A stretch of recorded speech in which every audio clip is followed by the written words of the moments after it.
माहिताचा एक मिनिट आला.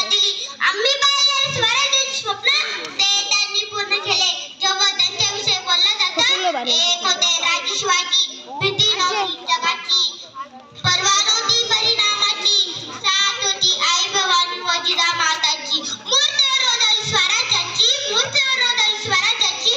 म्हणूनच म्हणतात जय भवानी जय शिवाजी. तेव्हा आमतून अभिमानाने बोलून होतो. म्हणून म्हणते बाळांनो, शिवबाराजी सारखं खूप अभ्यास करा, खूप मोठ्या व्हा, आई बापांचं नाव मोठं करा. शेवटी एवढंच बोलून जाते, शेवटी एवढंच बोलून जाते, ना वागणार ना झुकणार, अनविध पलटू करणार, सन्मानाने जगणार, सन्मानानेच मारणार. हिंदवी स्वराज्य आहे, इथे आया बायांची पूजा केली जाते.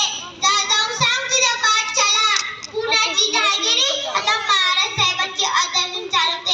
आणि तुम्ही म्हणता स्वराज्य हा काय प्रकार? स्वराज्य हा प्रकार नाही. आम्ही आणि स्वराज्यांनी एकत्र म्हणून बघितलेलं स्वप्न आहे. हे राज्य आपलं असावं, आपल्या भूमीत दुसऱ्यांच्या